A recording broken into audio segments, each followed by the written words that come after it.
Olá, queridos. Good morning. How are you? Bom dia. Como vocês estão? Aqui é a Teacher Lidiane, dando continuidade à nossa rotina de estudos, né? As nossas aulas remotas, tá? Quero dizer que estou com muitas saudades de todos vocês. Espero que estejam bem, que estejam se cuidando e cuidando dos seus familiares, tá? Vamos lá, iniciar o nosso segundo bimestre das aulas de língua inglesa, ok? Let's go! Então, na página 48, né, que inicia o grupo 3 do nosso livro de inglês, vocês vão pegar de início o livro, tá?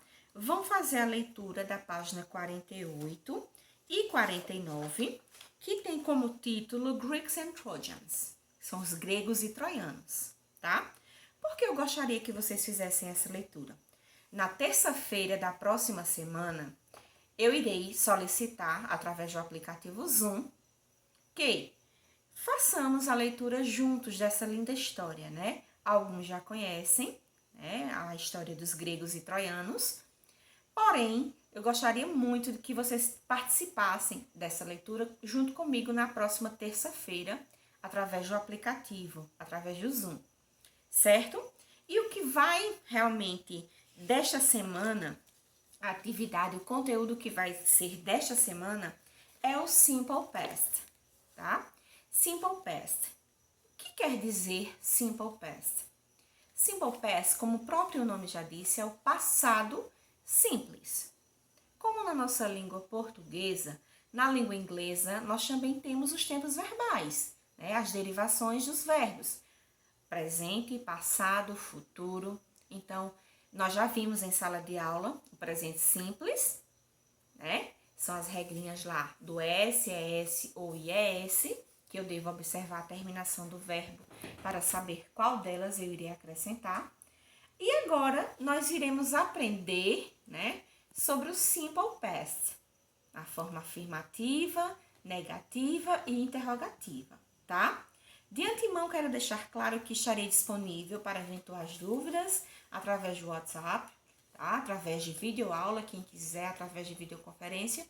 Quiser tirar alguma dúvida, estou à disposição até o término da aula, tá bom? Então, vamos lá. Simple Past.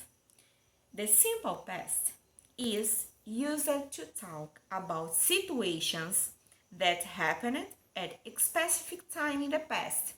Então, olha só. O passado simples é usado para falar sobre situações que aconteceram em um período de tempo do passado específico, ou seja, eu vou dizer quando algo aconteceu. Por exemplo, yesterday I drove my car. Ontem eu dirigi o meu carro. Yesterday I worked. Ontem eu trabalhei. Observem, o tempo é sempre citado. Ontem, semana passada, e para entender melhor o Simple Past, tem algumas palavras que nos dão ideia de passado. Por exemplo, yesterday, que é ontem, last week, semana passada, certo? Então, são palavrinhas-chave que ajudam a identificar quando o verbo está no Simple Past, tá bom? Então, olha só, quando se fala em Simple Past, nós temos que lembrar que nós temos os verbos regulares e os verbos irregulares. Eu falei um pouco sobre isso em sala de aula e vou falar novamente, tá? Que no livro de vocês, lá no final do livro, possui uma tabela, tá? Eu vou mostrar para vocês agora. Possui uma tabela com uma lista de verbos irregulares. Por que possui uma lista de verbos irregulares? Porque quando nós estamos falando do Simple Past, nós temos esses verbos, os irregulares, e temos os verbos regulares. Para os verbos regulares, para transformá-los em passado, eu preciso seguir algumas regras. Eu posso acrescentar de, se o verbo terminar em e. Eu posso acrescentar ed, ou eu posso acrescentar ied. São regras, né, de como eu vou transformar aí determinados verbos no passado, tá? Lembrando, nós temos as formas afirmativa, negativa e interrogativa. Eu só vou precisar modificar o verbo. Modificar, digo, acrescentar letras à terminação na forma afirmativa. Se o verbo for regular, eu vou observar se ele vai receber ED, D ou IAD. E se for um verbo irregular, o que é que eu tenho que fazer? Eu não vou poder modificar esse verbo, ou seja, acrescentar outras palavras. Eu tenho que procurá-lo na lista dos verbos irregulares, porque eles são os verbos que não se encaixam nessa regra de modificação. Eles possuem uma forma própria para se transformar no passado, tá? Então, vamos lá. No livro de vocês tem alguns exemplos da forma afirmativa, negativa e interrogativa. Eu vou ler essas frases, tá? Esses exemplos. Peço que vocês acompanhem. O primeiro exemplo tem assim: The children went to the park and played a lot. Então, as crianças estavam no parque e brincaram um pouco. Brincaram muito, desculpem. Brincaram muito. He didn't have lunch with his parents. Ele não levou almoço para os seus pais. Então, observe a forma afirmativa. Eu tenho aí essa parte que está em negrito, né? A partezinha preta, o verbo já está no passado. E aí, went seria o passado de que verbo? Se eu disse que ele estava, né? Ele foi para o parque, então foi é o passado de foi, ele estava, é o passado de estar, né? Ele foi, né? O passado. Então, e played, observem que nós temos aí dois verbos no passado escritos diferentes. Played está com ed no final, porque é um verbo regular. E went não recebeu ed porque não é um verbo regular, ele é um verbo irregular, certo? Aí nós temos a forma negativa. Sempre que eu for falar de situações negativas, eu tenho que usar um verbo chamado um verbo auxiliar. O que é um verbo auxiliar? Um verbo que vai me ajudar com aquele verbo principal. Mas eu preciso modificar o verbo quando eu estou usando a forma negativa? Não, porque o verbo auxiliar já está negando, ele já está com essa função. Eu não preciso modificar mais o verbo. Por exemplo, he didn't have. Olha aí o didn't. A negativa e o have volta ao normal. Ele não sofreu modificação. Ok? Forma interrogativa. Eu tenho também que usar o verbo auxiliar did. Vamos lá. Did she eat salad? Ela comeu salada? Se a resposta for afirmativa, yes, she did. Não preciso colocar o verbo novamente. Se for negativo, no, she didn't. Observem. O did veio para o início da frase e eu repeti o restante. Troquei aí, né? O did com o pronome, né?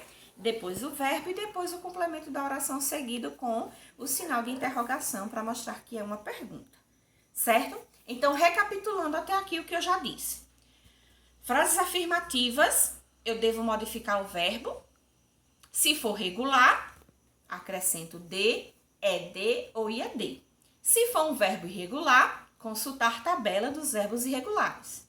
Bacana até aí? Frases negativas e interrogativas. Tenho que usar o verbo auxiliar, que é o did. Se eu for falar de sentenças negativas, didn't. Se eu for perguntar sobre algo do passado, did. Bacana até aí, não é? Vamos prosseguir. Então, olha só. Logo abaixo dos exemplos, né? Nós temos as regras. Nós acrescentamos ed para formar o passado dos verbos regulares, como eu já acabei de dizer. Por exemplo, play. Qual é o passado? Played. Acrescento ed. Wash. Washed. Want. Wanted. Certo? E os verbos irregulares, como eu já disse aqui, vou repetir, possuem a forma própria de passado, né? É necessário aprender, memorizar, porque eles não possuem regras para a formação. Por exemplo, o verbo see, que é o verbo ver. Eu tenho uma forma bem diferente, é saw, né? O verbo go, o passado went. O verbo fight, fought, tá? Fought. E nós temos aí o verbo to be. O verbo to be pode funcionar como verbo regular e irregular, preste atenção. Se eu tenho I am no presente, I was no passado. Se eu tenho he, she, it, is, então no passado eu vou ter he, she, it, was. E para we, you e they are, eu vou usar were. Ou seja, onde tem am, eu vou usar was. Onde tem is, eu também vou usar was. E onde tem are, eu vou usar were. Certo? Atenção, nós não precisamos, nós não colocamos didn't or did quando nós usamos o was ou were. Por exemplo, quando nós vamos fazer perguntas, né, com o verbo to be, no passado, nós não precisamos colocar o verbo auxiliar. Ele já funciona, ele já tem essa função de ser auxiliar e de ser verbo principal, tá? Was Ellen tired yesterday? No, she wasn't. She was very amused. Were the gates open? No, the gates weren't open. They were closed. Certo? Então, vejam direitinho aí. Essa questão, vocês já viram em sala, eu falei um pouco sobre o Simple Past. E vocês vão fazer, de acordo com esse conteúdo que eu acabei de explicar, vocês vão responder a atividade da página 58. Wait a minute. Vocês vão fazer a página 58, a primeira, a segunda, a terceira questão e a quarta, certo? A primeira, a segunda, no livro de vocês já é a quarta questão. 1, 2, 4, acho que foi um erro de digitação. E na página 59 vão fazer a 5, a 6 e a 7, tá? Todo esse assunto, todo esse exercício é voltado para o módulo 7 do capítulo 3, sobre o verbo no passado, tá? Os verbos no passado, de acordo com o que eu expliquei, certo? A correção dessa atividade. Não precisa vocês tirarem foto dessa atividade e me enviarem, porque nós iremos fazer a correção comentada dessa atividade na próxima terça-feira, certo? Eu espero que todos estejam com o aplicativo, já tenham feito o download desse aplicativo, né? Tenham baixado esse aplicativo Zoom, que será, por ele, a nossa próxima aula, certo? Então, na terça-feira, vocês têm dois compromissos comigo. Primeiro, a leitura, né, do texto que inicia o capítulo 3, sobre os gregos e troianos. E depois nós vamos fazer a correção comentada dessa atividade. Lembrem-se, é correção, tá? Qualquer dúvida, qualquer questionamento sobre a atividade, me procurem, tire dúvidas, que eu estarei disponível em todo o horário de aula, certo? Então, nos encontramos na terça-feira. Qualquer dúvida, o que não conseguiram compreender, estou à disposição. Bye, bye!